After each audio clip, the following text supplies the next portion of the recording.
What's up, everybody? Welcome back to Team Fish Knuckles YouTube channel. Today we're doing a regionals recap, and we have Devon here, who made top 8 at Fort Wayne regionals with this Mega Scizor list that you see on the video right now. So how you doing, Devon? I'm doing fantastic. All right. So, but first off, congratulations on making top 8. That is fantastic. Obviously, like Thank you. 630 something masters. 635. There you go. See, I know it's like 630. Yeah. It's like when you make Top Cut, you know exactly the numbers. Like, no, Oh, no, yeah. it's this much. Yeah. I know how many Yep. people I beat out. Oh, yeah. Yeah. So, Mega Scizor, like, I know a lot of people were hyping this going to it because, like, Garbodor was, like, being built up. There was the Rainbow Road deck that people were building up. So, like, why did you decide to play Mega Scizor overall? Going in. Okay, well, I've been playing Mega Scizor for a really long time. Well, like 2 months before Fort Wayne. And I'd been doing good at league challenges and stuff. It's whatever you take for league challenges, I guess. Take them. Man, they're I like them. Yeah, but I've been playing Scizor for a while, and I really like the deck. I really like how it ran, and like I didn't know that Gardevoir was going to be as big as it was, but like I knew it was going to be big because like the week before I heard some hype about it and stuff, and then probably the night before Fort Wayne, like I was seeing Gardevoir everywhere in side events and stuff. So I was just like, oh, so Scizor might be the play. And so I was just like, you know what? Let's just tune up Scizor and put some techs in for some matchups and stuff, and let's just roll with it. So that's what I did. All right. I mean, unfortunately when I went there, it was like 1 o'clock in the morning, so I didn't get to go to side events. So kind of just. But yeah, guys, if you didn't go to Fort Wayne, I promise, like almost every other table had maybe Mega Gardevoir there. Oh yeah. Yeah, for sure. Yeah. So going to day 1, are you feeling confident about your list? Are you nervous at all? I felt like I had a really solid list. I had put in the Giovanni scheme for like the dark matchup and stuff, and I had the double enhanced hammer for any shenanigans with special energies and stuff. So I was really confident in my list that day. So okay, all right. So how does Swiss go? What decks do you play against, and how did those go? Round 1 I played against Mega Gardevoir. And I was feeling really good against it, and I 2-0'd it easy. Round 2, I managed to run into another Gardevoir, and I was just like, this is good. I'll take this. 2-0'd it, easy as pie. Round 3, I played against Mega Rayquaza. That was a pretty good matchup. I would call it like favorable. I wouldn't call it an auto win or an auto loss by any means, but that was a really favorable matchup in my opinion for me. And I managed to 2-0 it as well. Putting the Parallel City and Garbodor down at the perfect time is just, I think, pretty much seals the game. And round 4, I played against Dark. That was my first Dark of the day. And it was pretty scary when he was playing the Yveltal breaks, so I couldn't Giovanni scheme and one-shot the Frightened Yveltals. But I can't remember if I 2-0'd that or not. I don't think I did. I think I had like 1, lost 1 or something like that. Yeah. But there was that. And then round 5, I played against Rainbow Road.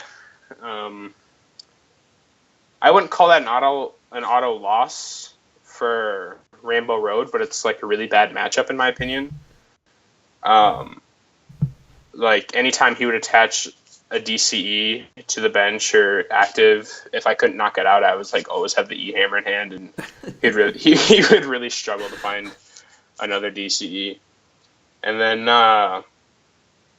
round 6 is when I finally played against Jimmy Pendervis. We were both 5-0 at that point, and I was really close actually. Like game 1. He won. Game 2, I won. And then game 3, at least I'm pretty sure that's how it went. I'm pretty sure I won game 2. Yeah, I did. Game 3, it was like he started with Fright Night Evil Tall, and it was just awful from there. Starting with Fright Night Evil Tall is just a pain in the butt. Yeah.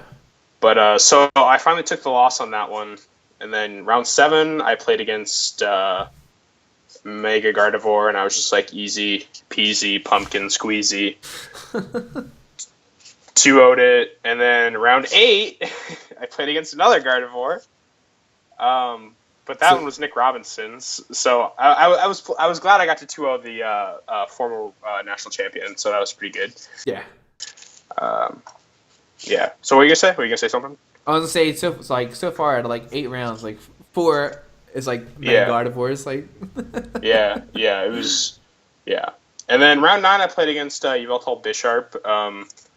I was thinking about just IDing in the cut, but I'm really glad I didn't. Those extra points going into day 2 were probably what got me to top 8. Yeah, for those who don't know, the way Pokemon works is like when you win a game, you get 3 points, and when you tie a game, you get 1 point.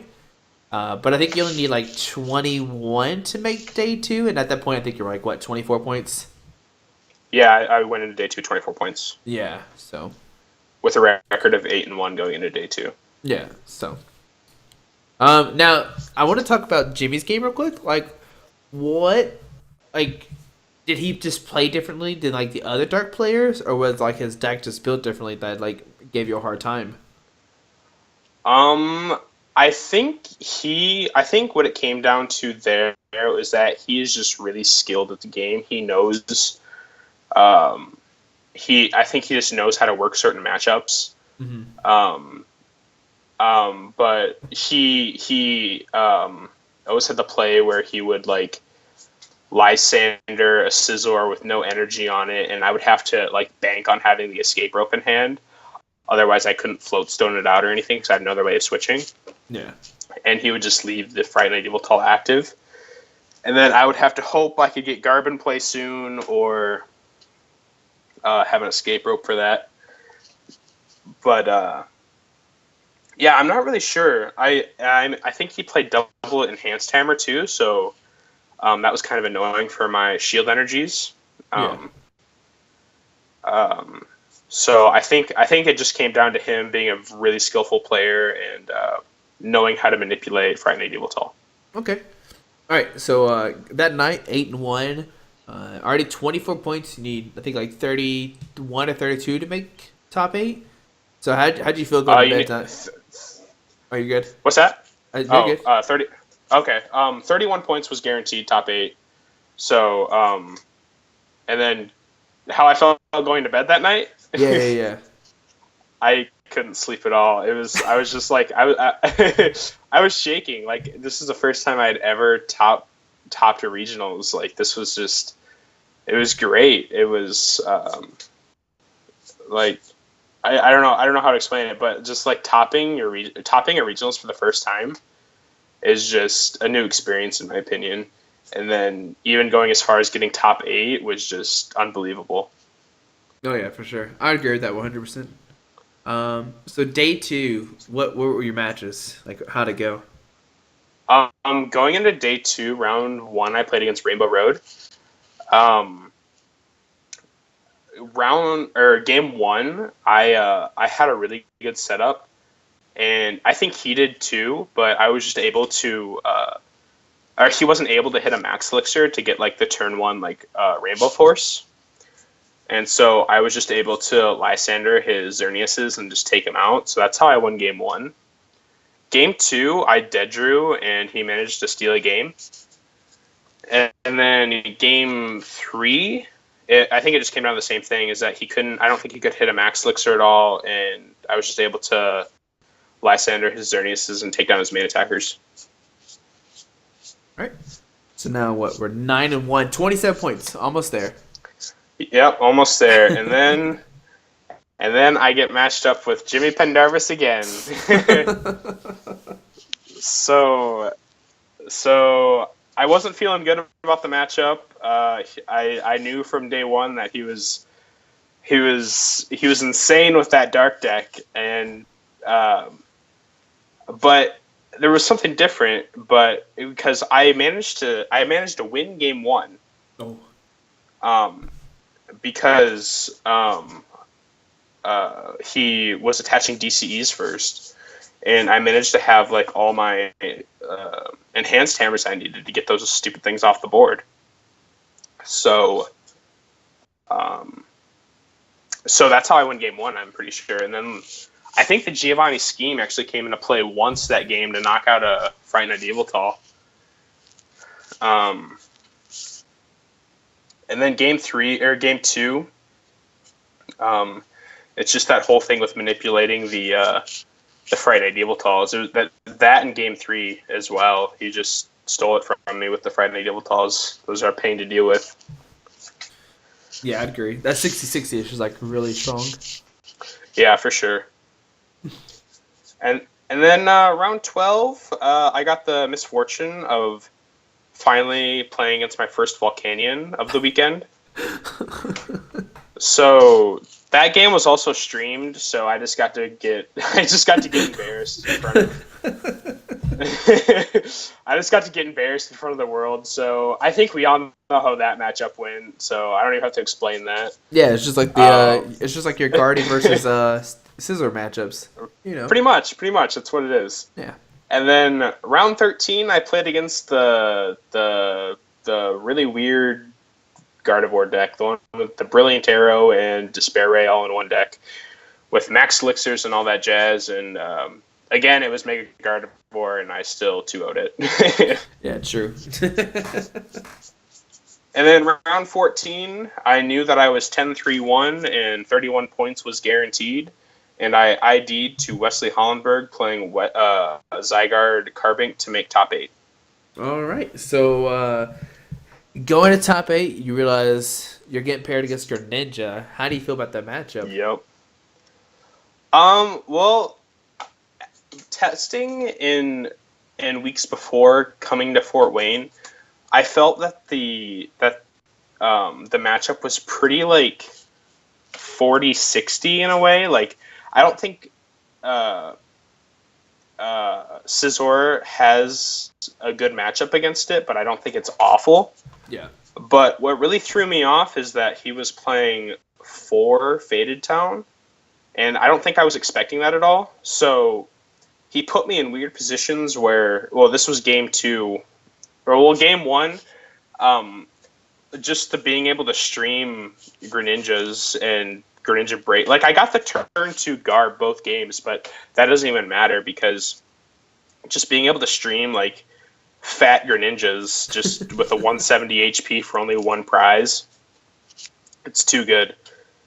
And then game 2, the Faded Town really came into play. He put me in a position where he had a Bursting Balloon on his Greninja, as well as a Faded Town in play. And I couldn't Lysandre or Escape Rope around the active Greninja. So it was either lose to the Faded Town or lose to the Bursting Balloon. So I just ended up having to concede and take top 8. So. Yeah. But still, top 8 is like fantastic. Like, that's amazing. Oh yeah. Oh yeah, for sure. For sure.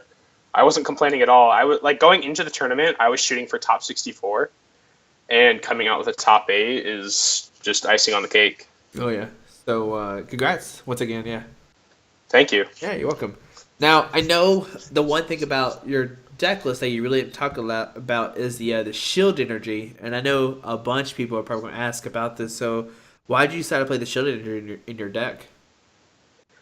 I played 4 Shield Energy because I have always played, like, since the day I picked up Mega Scizor, for some reason I have always played 4 Shield Energy in my list. I don't think it was for any particular reason, but I feel like in my round 4 Dark matchup, it almost helped against the Fright Night Yveltals. Just being able to do less damage with Fright Night Yveltal in any circumstance, I feel like is always a plus.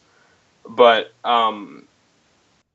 against like Gardevoir and stuff, anytime I had Shield Energies attached to it, it was basically just like insult to injury at that point because I'm already resistant because of the Psychic type, and they're just not doing a whole lot of damage. So I honestly don't even know why I played Shield Energy. I just always played Shield Energy, and um, in Scizor, and I guess it paid off to an extent.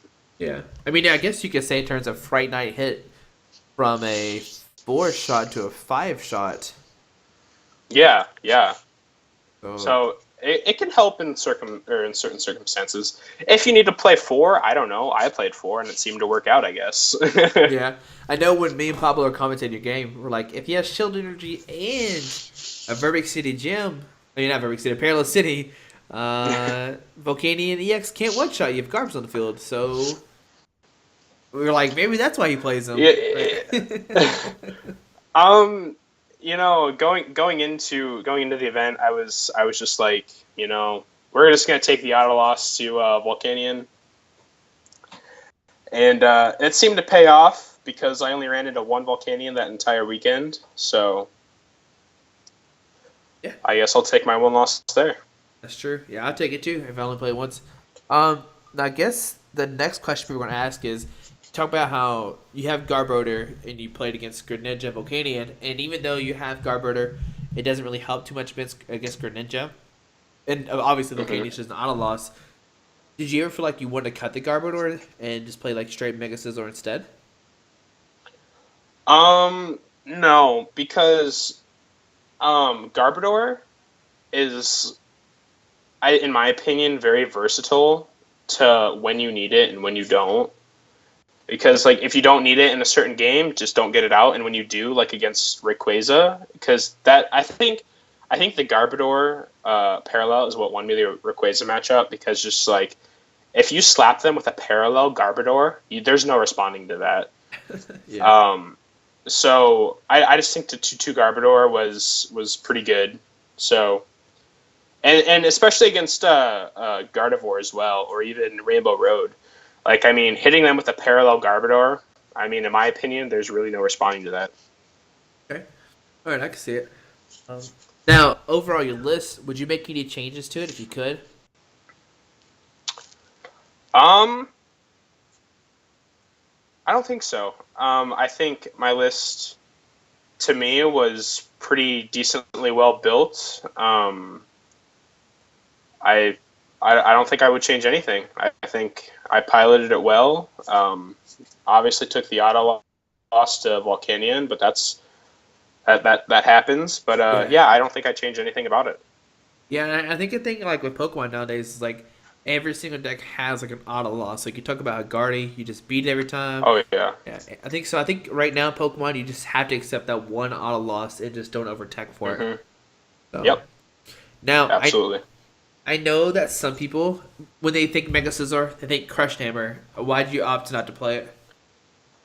Well, I in testing I have played it with 4 Crushing Hammer, but the thing about Crushing Hammer is that it takes down so much consistency in your deck.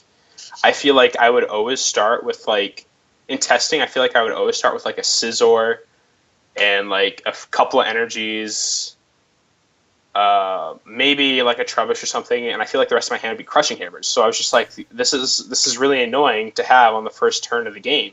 Yeah. So I was just like, you know what? Let's cut this and put in more supporters. So I put in more consistency cards. So I put in another N. I put in Giovanni's scheme.